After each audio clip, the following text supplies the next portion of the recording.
Good afternoon, viewers. New Hampshire Homesteader coming to you live from the woodyard. Just took receipt of a brand new Dyna SC-16 Rapid Split today. And just kind of wanted to give you an initial walk around real quick, let you know what I thought of it, what I liked, some things that I'll have to get used to. Stay tuned. All right, here we are at the control panel. Again, this is the Dyna SC-16 Rapid Split. Just took receipt of it today. Got less than an hour on it so far. So this is your splitter retract and extend. So that'll do your RAM, your splitter RAM. It can also be automatically auto cycle from here. You just click the start button and it'll go down and back on its own.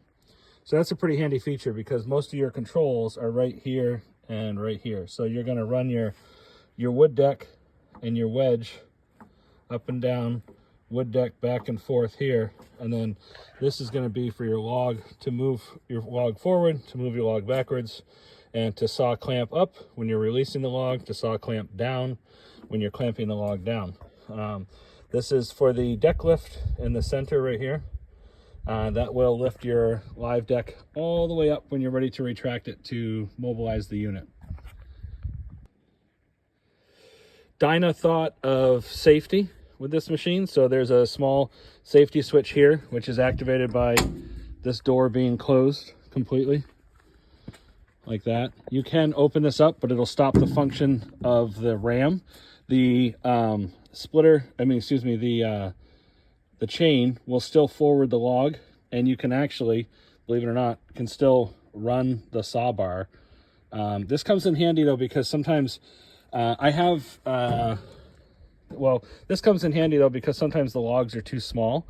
So when they come out here, they want to fall down into the chute before they're cut, to the length. There might be an 18-inch log instead of a 16 or a 12-inch log. Now, they did do a really nice job with giving you these, giving you these measurements right here. There's 12, 16, 20. And they also did that on the inside here, which you can see 14, 16, 18, 20. So you know how long, if you need to flip that log around to cut off, say, like a nasty end, or where the tree was felled, sometimes it has some fiber pull. You can tell how long your piece is when it gets out here. You can cut it off maybe 2 or 3 inches and have a 16-inch piece. Now, one thing I didn't know, and I'll have to talk to Anthony, the sales rep, is I thought all the Dyna SC-16 Rapid Splits came through automatic with the in-feed, the adjustable hydraulic in-feed control. Obviously, since this one just has the little orange whip on it, that is not true. So I will have to get that corrected with Anthony. I got the 4-way in here right now.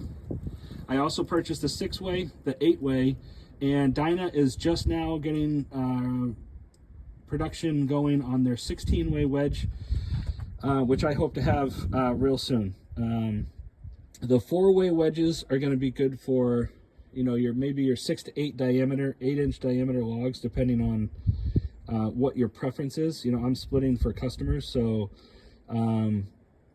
the splits that I'm doing are pretty small in comparison. We'll take a look. So this is about, I'd say about a half an hour of running the machine. And again, it's my first time running it. So you have to get used to the controls and things like that. And it's splits like this, they're sort of hand sized, they're probably 5 or 6 inches across maybe. And like this one could probably going to be split again, but they're only 3 or 4 inches high, so they're a pretty decent sized piece. There's a variety in here. There's another good sized one, but like here's a good representation. That's a perfect Firewood split size for my customers. And these are all 16-inch splits. Here's the conveyor. This is a 16-foot conveyor. It rolls out on these wheels. The whole machine, it's true, it only takes about 5 minutes to set this entire machine up, including the live deck and everything. You get it in place, go ahead and start it so that you can let it warm up. It wants to warm up for a few minutes, and then you can release this winch right here. You can lower this winch down. It's got a winch control over here. It just says lower and raise. That's for your winch. And then I opted for the optional lights up there for working because it gets dark so early sometimes. You've got a USB station here where you can charge or listen to music or whatever, you know, charge your cell phones, whatever you're doing. And then there's a third option. Apparently I didn't get it, but I don't know what that one was. There's an emergency stop button over here, and there's your manual retract and extend for the splitter and your bar oil control. Here is your control for your speed on your conveyor, so you can increase or decrease that by turning that knob. It has this really handy tray that, I mean, you can see for no more wood than I process, like how much crap that gets out of there. It's actually it's pretty efficient, really, if you keep this area cleaned out pretty well. All right, so we take a walk around here. This is the live deck. This model is good for up to, I think, 22 or 24 foot logs. And that would be plenty, you know. You're going to want to match your wedge size to your log diameter. That's where you're going to see your most efficient splitting coming from. You know, if like I have the 8-way right here, we're waiting on the 6-way to be delivered along with the 16-way, and I currently have the 4-way in the machine. So match your diameters to your splitting wedges, and I think you'll be much more efficient when you're doing your splitting. They don't like twisted wood. They don't like wood with knots on them or burls on them or anything like that. So you're going to want to cut or trim those logs off, or have whoever's loading them do that for you, because they really, it messes up the wood pretty good. It'll cut an angle on it, and then it wants to try to like force it through the wedge instead. It came with a forestry helmet here and your operator's manual and all that stuff. Here's your fuel tank inside this nice lockable cabinet here, so you could leave it overnight somewhere if you needed to. I opted for the 56 horsepower Kohler engine instead of the 49 horsepower Cat. Just a little bit more horsepower. I figured it couldn't be a bad thing, and so far in the hour that I've run this, it's been a really nice machine. It's very quiet, for anybody that's wondering. I mean, you can just about have a conversation while the machine is running fully next to the machine. It's really not that loud. Here is your bar and chain oil container. Here's your battery container down here.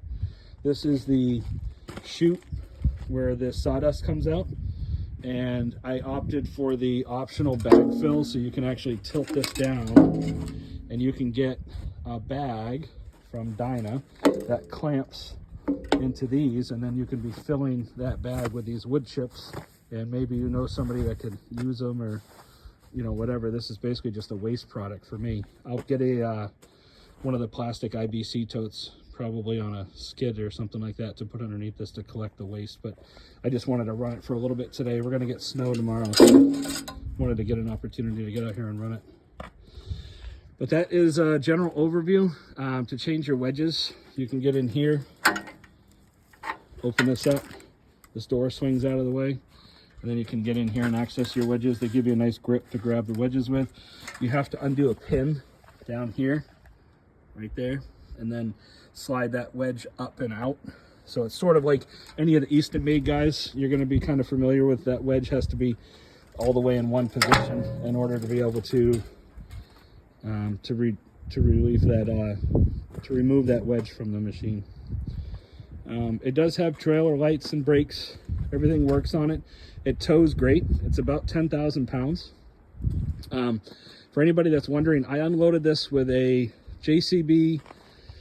I think it was a 609.42 JCB telehandler, lull, whatever you want to call it.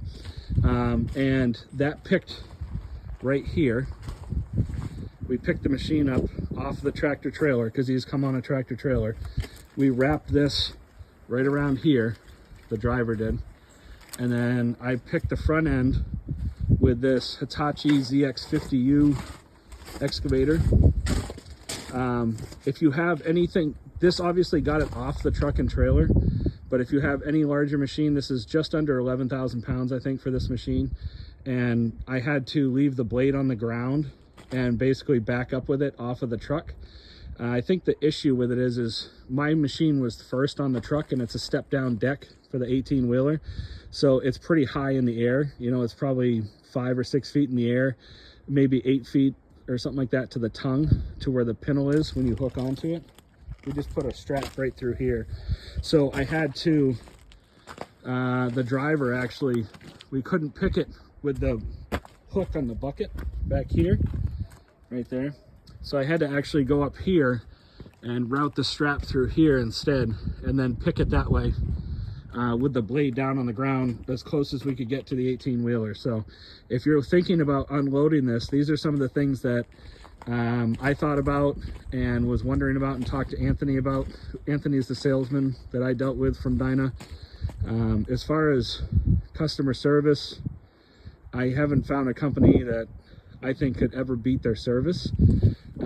And time will tell about the machine. I've heard nothing but good things from people that have owned the Dyna.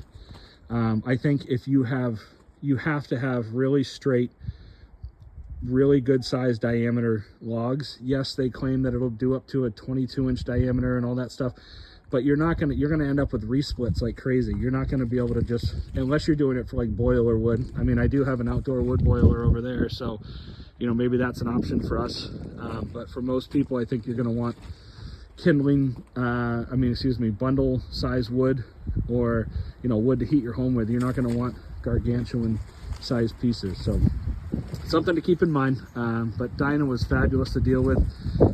They had some really good promotions going and things like that, and I also opted to buy the Dyna wood bundler over there. It's still wrapped up because I just got it today. I'll be doing a video on that later and a review as well. Thanks for watching. So that concludes my 5 or 10 minute review of the machine so far. Like I said, I've had it for about an hour, ran it for about an hour, just got it today, just got it off the machine, just got it off the truck today. This is what I processed. You know, like a total runtime was about an hour, but you know, I was loading logs in between and getting the machine set up and stuff like that. So this took about a half an hour to run, and it's probably about a half a cord maybe, or something like that. Maybe it's on its way to a cord, but yeah. So if you guys have any questions, don't hesitate to reach out. Ask me anything you want to know. I'll try to answer it the best I can. If there's any other content you want to see regarding the machine, leave it in the comments. Like, share, subscribe. Appreciate it. Thanks for watching the Hampshire Homesteader. See you next time. So that concludes my 5 or 10 minute review of the machine so far. Like I said, I've had it for about an hour, ran it for about an hour, just got it today, just got it off the machine, just got it off the truck today. This is what I processed. You know, like a total runtime was about an hour, but you know, I was loading logs in between and getting the machine set up and stuff like that. So this took about a half an hour to run, and it's probably about a half a cord maybe, or something like that. Maybe it's on its way to a cord, but yeah. So if you guys have any questions, don't hesitate to reach out. Ask me anything you want to know. I'll try to answer it the best I can. If there's any other content you want to see regarding the machine, leave it in the comments. Like, share, subscribe. Appreciate it. Thanks for watching the Hampshire Homesteader. See you next time.